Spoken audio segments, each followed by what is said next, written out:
Hey everyone, Dr. Brett Brimhall here, and I've read an article recently on PubMed.gov that talked about cardiovascular disease. Being it's February 2022, and it's the Heart Health Month, like there's some things I thought I should share with you guys. So if you haven't heard of PubMed.gov, this is literally where the research is studied and published, and this is an article literally written back in 2018. And I found it interesting kind of how they started this article.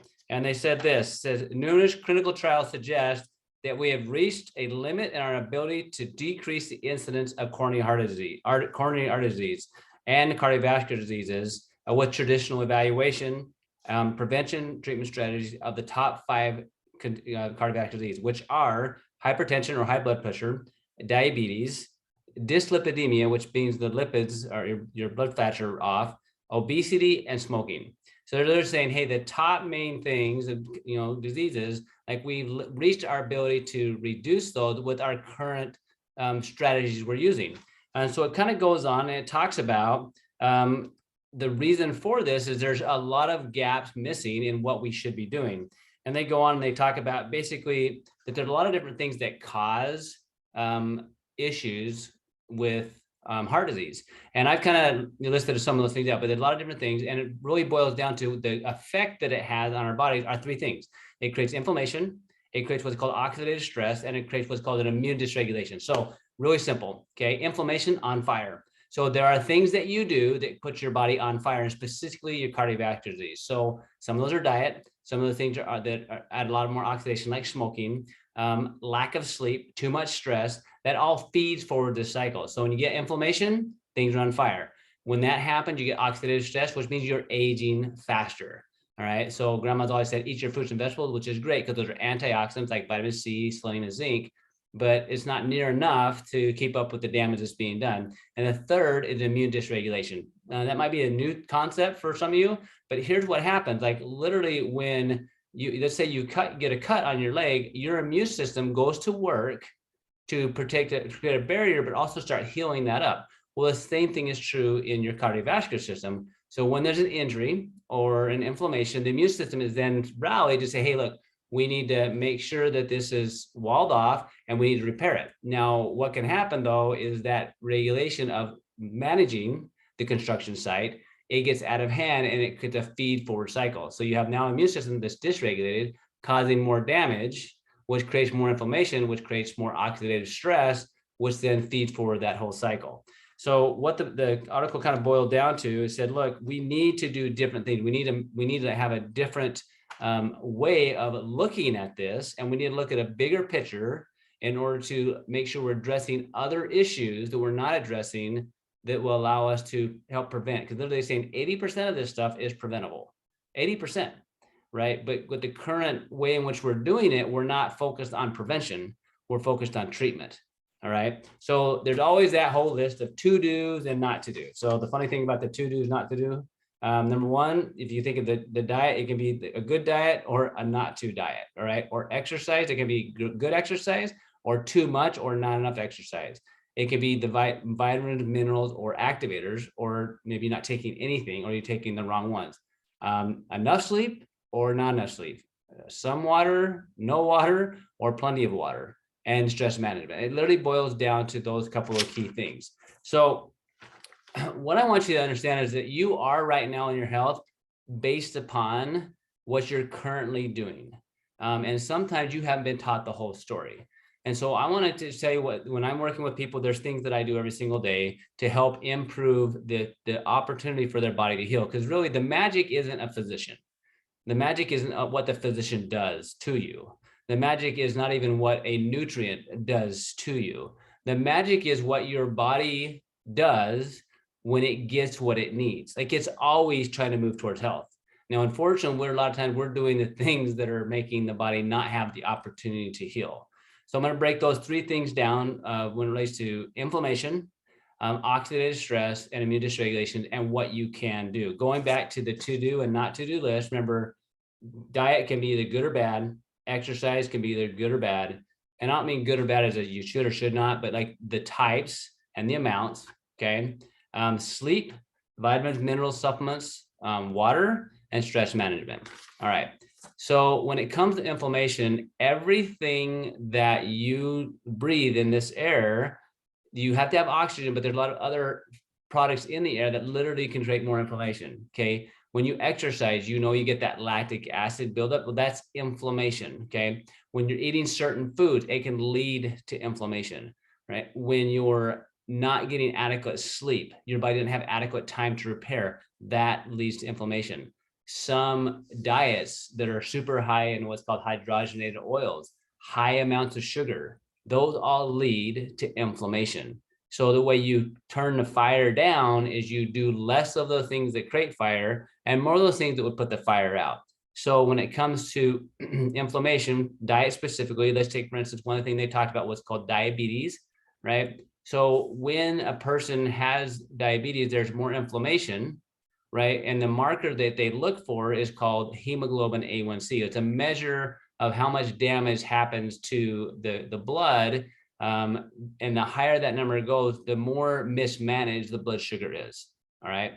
So when that occurs, you're going to have more what's called oxidative stress. So oxidized hemoglobin is called hemoglobin A1C.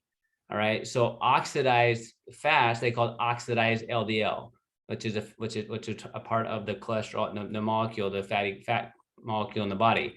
So if it's oxidized, it becomes sticky. All right. And when things stick in the vascular system, that can then turn into plaque. All right. So inflammation leads to oxidative stress. So the body has mechanisms in place to reduce that oxidative stress, to try to keep it at bay. So number one, we don't want to keep pouring gasoline on an inflamed fire, right? So don't do those, work on not doing those things that are creating it. And then allow your body to have what it needs to put the fire out and start reducing oxidative stress, right? Some people will ask, well, what is that? Well, grandma was right. You eat your fruits and vegetables, right? So fruits and vegetables tend to give your body what's called antioxidants that helps your body have some repair molecules, right? But one of the things they talked about in this is looking at genetic testing and using what's called nutrigenomics.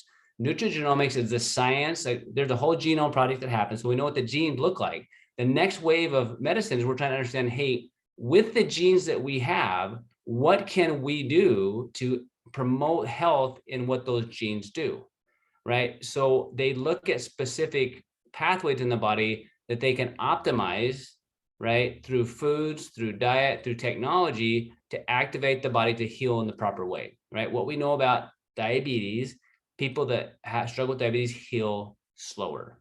They have higher level of oxidative stress. They typically have higher levels of cholesterol, right? Because of that process that's going the wrong way. So understanding if that's, maybe you have a family predisposition for some of this stuff, it doesn't mean you're going to manifest that process. And here's what I mean by that. Okay, so my grandma lived in 97. My grandfather lived in 93. All right. My mom passed away in her early 60s based upon her environmental exposure that she had when she was a kid that literally damaged how her genes worked. All right. And this is stuff we didn't know before, and now we know. Right. So when it comes to genetic problems, you might have phenomenal genes, right, that you can insult and cause them to dysfunction much sooner, or you can have maybe not the most optimal genes and you can do things to allow them to perform better longer. All right. So you can speed up or slow down things based upon what you do. Okay. So going back to inflammation, a lot of that is controlled by getting the right habits, sleeping, and then also getting the right nutrients into your body. So top heart health nutrients in my world are this: you've got to have essential fatty acids, right? The right oils are anti-inflammatory and help your body have and produce the cholesterol like it needs to regulate you. Okay. The wrong oils create fire. All right. So you got to have essential fatty acids. A diet rich in fruits, vegetables, and lean meats. Okay. That are cooked in the right way if you're going to eat them, so that you don't denature the foods. Okay. Then making sure you have the right vitamins, minerals, and antioxidants with it, and then using nutrients that are known as activators to activate those genetic pathways. All right. So you may have heard of different foods like turmeric or milk thistle, or black pepper, like, or broccoli or cauliflower. Well, those foods have healthy things in them, but they also cause our genes to do healthy things, right? So you're starting to see products being made to activate, right, in combination forms to create a synergistic effect to activate the gene expression in a healthy way. So when you go to PubMed, start looking in these particular pathways. Like I actually went to a seminar not too long ago, which I'm going to go here pretty quick soon, and they look at things like this. Okay, they look at specific what they call gene SNPs, which they then they control different things. For instance, one here, a lot of you may have heard of, is called excuse me, MTHFR. This is a specific thing. People say, "Why, I have a gene SNP in that?" Well, what does that mean? It relates to what's called folate metabolism, which if you don't have folate, you can't do a lot of things your body needs to do. You can't methylate, which is part of detox, and you'll have more inflammation, right? So everybody has different levels of how this works. And some from those, you can then add specific nutrients in the designed, both from a food perspective and a supplement perspective, to try to improve that pathway. Okay, so we're going to reduce oxidative stress. And for me, that's right fatty acids, the right vitamins and minerals, and then the right activators. And one of the specific ones we look at heart is called NRF2, because it affects the body's ability to make antioxidants. And then what's called NRF1, or mitochondria. The mitochondria are huge in heart and cardiovascular problems. So it's super important to make sure you're doing things to address that. All right. And then we talked about this whole immune dysregulation thing. So immune dysregulation is just that. It's like the immune system gone haywire. So when the body starts plaquing in that artery wall, the immune system is going to get involved in that. All right. And if it gets dysregulated, we're going to get more inflammation, more oxidative stress, and more damage, right? And that's where plaquing can come from. So how do you work on improving the immune response? Okay, number one, don't do those things that make it worse, which is the foods and the diet and the stress and the lack of sleep. All that makes that worse. All right, and then do the things that your immune system needs, and don't like do the things that'll make it worse. So guess what? Essential fatty acids help to regulate the immune system. Having a healthy gut, right? So probiotics, prebiotics, fermented food in the right amounts helps to have a normalized gut response, which then helps to have a normalized immune response. Things like vitamin D, vitamin A, those have helped involved in the immune response. All right. And then the right immune supporting nutrients like zinc or quercetin, those things have an effect on helping that immune regulation. All right. So in doing those things, like if you're not getting those nutrients, and some are called vitamins and essential fatty acids, because they're essential because you have to have them, right? And essential amino acids, you have to be eating them. If you don't have them, your body's going to struggle somewhere in one of these assembly lines, right? And every one of these assembly lines feed into another assembly line, right, of how the body works together.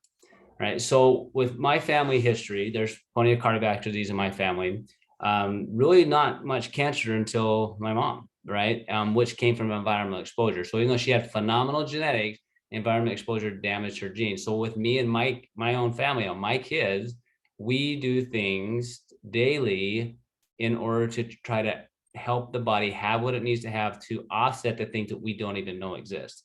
We don't know what some of the things that are going on in our environment today, whether it's Wi-Fi or whether it's just the amount of stress we have, the lack of sleep, and how that'll affect our healing potential in the future. So you've got to control what you can control and let go of the rest.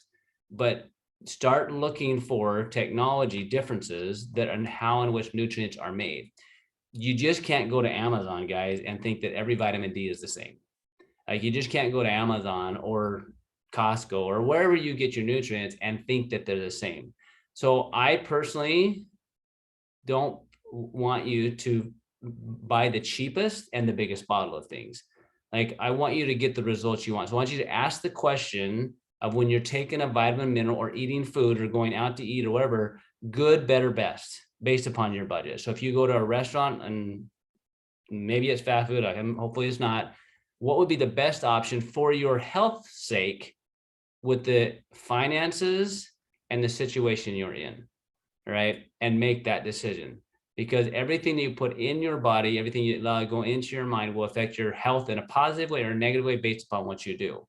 So for me and my family, I'm very particular about what vitamins and minerals, supplements and activators, what foods, the way we interact with people is very different. Like, I want it to be very sweet because I know what it had that effect on health wise. because guys, right now we understand heart disease is still the #1 killer in the United States. And what we're being told is here, 80% of those are possibly preventable based upon us doing something different and looking at it differently, right? Einstein says the definition of insanity is doing the same thing, expecting different results. So if hopefully this is helpful to you to start looking at some different things. If you need a specific plan of action, find a physician or find a nutrition or somebody that you resonate with.